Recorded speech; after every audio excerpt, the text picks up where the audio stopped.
É com alegria e gratidão no coração que mais uma vez nos encontramos em um dia tão especial como esse, que é o Dia das Mães. Louvado seja Deus pelas mães que Ele tem usado para abençoar as nossas vidas e a vida dos nossos filhos. Embora estejamos no meio de uma epidemia, somos profundamente, ricamente abençoados por Deus e a Ele, portanto, toda a nossa honra e toda a nossa glória. Que Ele nos ajude a compreender o seu querer, ouvir a sua voz e viver segundo a sua vontade. Voltaremos a fazer nesta oportunidade a leitura que fizemos pela manhã. Segundo a Reis, capítulo 2, versos 19 a 22.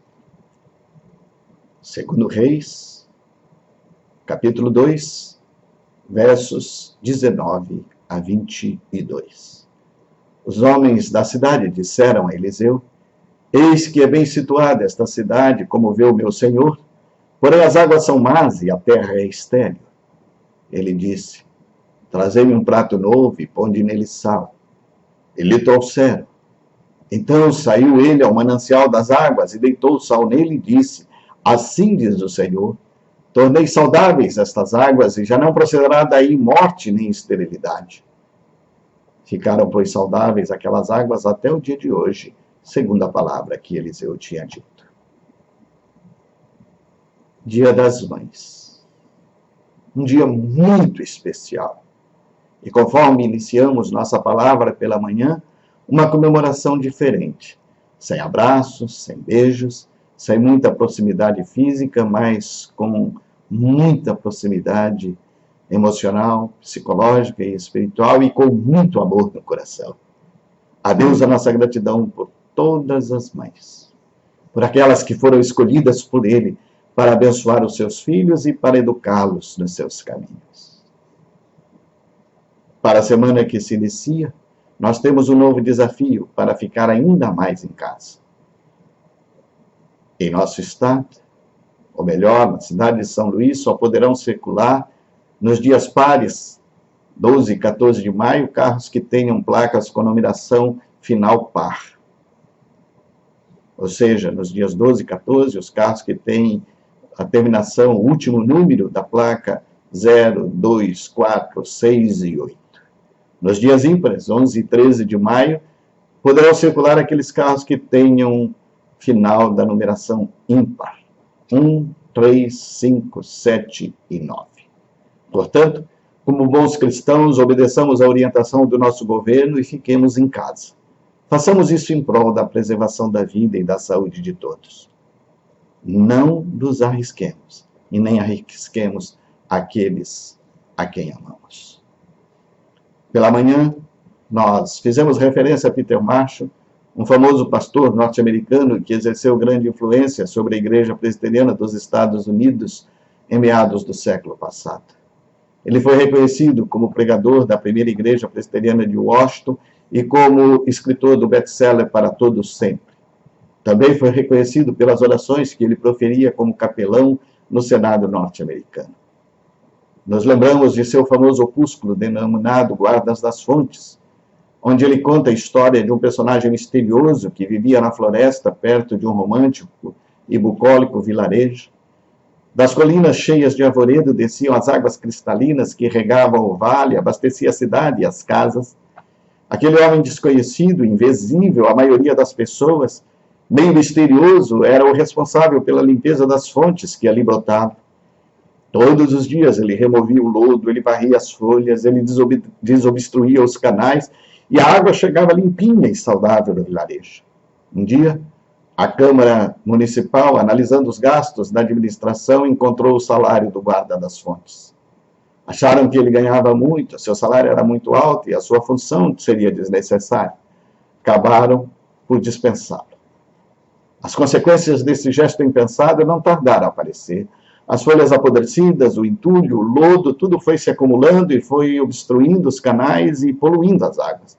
Não demorou para que todo o vale se ressentisse. Não demorou para que as pessoas fossem contaminadas e uma epidemia tomou conta da cidade.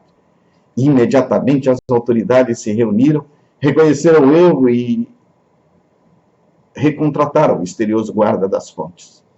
Desnecessário dizer que tudo voltou ao normal em muito pouco tempo. e que novamente apareceu no vale vida, saúde e felicidade. Peter Macho conta essa história para dizer que as mães são as modernas guardas das fontes. E nós encerramos a nossa palavra da manhã dizendo que nós precisamos de mães para guardar as fontes da vida, mas também precisamos de pais que estejam dispostos a guardar as fontes da vida, que são os nossos filhos, a educá-los, a ensiná-los a viver de acordo com a vontade de Deus. Ter vida justa, sóbria, moralidade, vida cheia de moral e de ética. E nós dissemos que não é missão simples ser guardas das fontes. Dissemos que essa missão de guarda das fontes exige preparo, que a educação dos filhos é investimento que exige compromisso, que exige coerência, que exige dedicação, que exige muito trabalho e, acima de tudo, sabedoria. E encerrando, perguntamos: como os pais podem ser modernos guardas das fontes? Continuaremos a nossa meditação com algumas respostas. Primeiro, os pais modernos podem ser guardas das fontes da vida, cuidando da formação moral dos seus filhos. Nós vivemos numa sociedade profundamente influenciada pelo pós-modernismo. A assim chamada pós-modernidade traz do seu bojo 3 tendências que, ao meu ver, são bastante perigosas: a pluralidade, a privacidade e a secularização. Vivemos num mundo plural, um mundo onde há muitas ideias, os conceitos e os valores são diversos. O mundo pós-moderno é uma grande arca que abriga toda sorte de pensamentos, que abriga toda sorte de religiões, toda sorte de filosofias, toda sorte de princípios. E esse mundo rejeita cada vez mais a ideia de uma verdade absoluta. Isso significa dizer que cada pessoa tem espaço para viver a sua crença, a sua filosofia de vida, o seu padrão moral, e de orientar a sua vida segundo os princípios que achar melhor. Nesse contexto, os pais não devem interferir na vida dos filhos, porque cada um tem a sua vida autônoma. Cada um vive a sua vida sem ter de prestar conta a ninguém. Cada um tem a sua verdade, cada um tem os seus valores, cada um tem os seus princípios. A ética é individual e privativa. Assim, no conceito pós-moderno, os pais não têm direito de interferir na conduta dos filhos. As pessoas passam a viver dentro da mesma casa, passam a viver debaixo do mesmo teto, mas não têm nenhum compromisso. Não tem nenhuma aliança ou nenhum sentimento de pertencimento a esse ambiente confuso. Os pais cristãos, mais do que nunca, precisam se converter em guardas das fontes. Os nossos filhos precisam ter caráter no meio de uma geração onde a corrupção trafega com desenvoltura. Os nossos filhos precisam aprender a ser verdadeiros no meio de uma geração que tem vergonha de ser honesta. Os nossos filhos precisam aprender a praticar a justiça onde os escândalos estão na ordem do dia. Precisam aprender a amar mesmo em meio a um mundo marcado pelo ódio, pela violência, marcado pelo terror e pelas guerras. Os nossos filhos precisam mais de ensino e sabedoria do que dinheiro e fortuna. O bom nome e a integridade de caráter vale mais do que as riquezas sem conta. Os nossos filhos precisam mais do que nunca de quem ajude a entender a necessidade de se tomar água de fontes límpidas e saudáveis. É por isso que precisamos de mães que guardem as fontes e de pais que guardem as fontes. O nosso mundo, os nossos filhos, precisam de pessoas que tenham coragem, de forma lúcida e inteligente, de tornarem-se os guardas das fontes que alimentam para a vida. Como é que podemos ser guardas das fontes nos dias atuais? Cuidando da vida espiritual dos nossos filhos. A nossa sociedade está profundamente secularizada. Os pais e as mães investem muito na formação intelectual, na formação profissional dos seus filhos, mas quase sempre deixam os seus filhos órfãos na área espiritual. E nesse sentido, como guardas das fontes, os pais precisam estar atentos para três pontos da formação espiritual dos filhos. Quais são eles? Primeiro, ensinando os seus filhos a amar a Deus de todo o coração, pois no amor a Deus está o antídoto de todos os abusos do presente século. Os nossos filhos estão sendo educados por uma cultura que nunca nos ensinará a conviver com Deus para fazer parte de seus planos. Consequentemente, os nossos filhos crescem autossuficientes e sem fervor espiritual. E por isso é muito comum que eles tornem-se céticos e descompromissados com as coisas divinas. Sem uma base espiritual saudável, não há como enfrentar a vida lá fora. A palavra de Deus nos desafia a ensinar os nossos filhos a respeito do amor de Deus para com eles. E isso é uma tarefa que precisa ser retomada urgentemente por nossas mães. Precisamos falar do amor de Deus aos nossos filhos, e isso não deve restringir-se apenas aos cultos da igreja, mas todos os momentos que estivermos com os nossos filhos devem ser de materialização do amor e de proteção e da proteção de Deus. A segunda coisa, precisam ensinar os seus filhos a palavra de Deus. A preocupação em educar os filhos no caminho de Deus deve ser uma prioridade na vida dos pais, pois a escola, a televisão, as amizades, a internet expõem valores que, na maioria das vezes, não condizem com os ensinamentos bíblicos. Educar o caráter é o principal investimento que nós podemos fazer na vida dos nossos filhos. O resto, conhecimento, dinheiro, carreira e tudo mais, pode aprender com o tempo.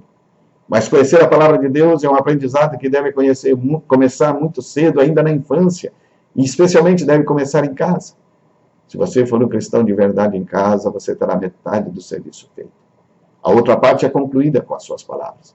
Por isso, se ensinarmos os nossos filhos a viverem segundo o que há nas Escrituras Sagradas, se os ensinarmos a ler a Bíblia, a serem generosos, dando bons exemplos de generosidade, se os ensinarmos a valorizar a igreja, sempre destacando os aspectos positivos de se viver em comunhão com os irmãos, nós não precisaremos nos preocupar com o restante, pois estes serão adultos responsáveis e maduros. E por fim, nesse cuidado pela formação espiritual dos nossos filhos, os pais e as mães precisam orar pelos seus filhos. Os pais e as mães devem ser sacerdotes e sacerdotisas do lar. Eles devem não apenas falar de Deus para os seus filhos, mas, sobretudo, falar de seus filhos para Deus. Apresentá-los constantemente diante do trono de graça e misericórdia, interceder por eles, chorar por eles, jejuar por eles, e jamais abrir mão de vê-los como coroa da glória nas mãos do Senhor. E, finalmente, pais que querem ser guardas das fontes, precisam cuidar das fontes da vida, precisam cuidar da vida relacional dos filhos. É triste constatar que existem conflitos de geração dentro da família. Os pais não conseguem falar a linguagem dos filhos e os filhos não conseguem compreender os seus pais.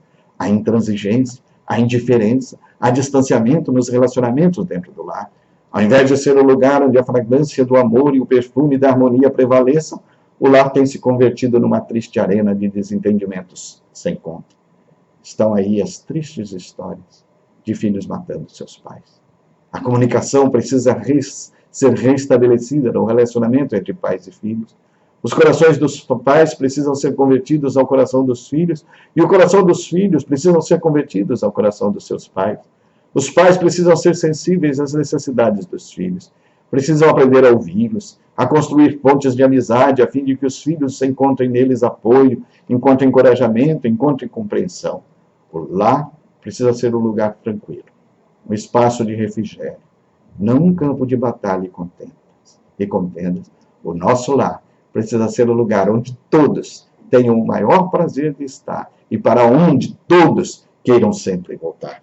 Deus está procurando mães que sejam modernas guardas das fontes. Deus está procurando pais que sejam modernos guardas das fontes. Deus está procurando pais segundo o seu coração. Pais e mães intercessores que amem aos seus filhos, que lutem por eles, que vivam por eles e, sobretudo, que os ensine a viver para a glória de Deus. Que Deus os abençoe, que Deus os guarde, hoje e sempre. Amém.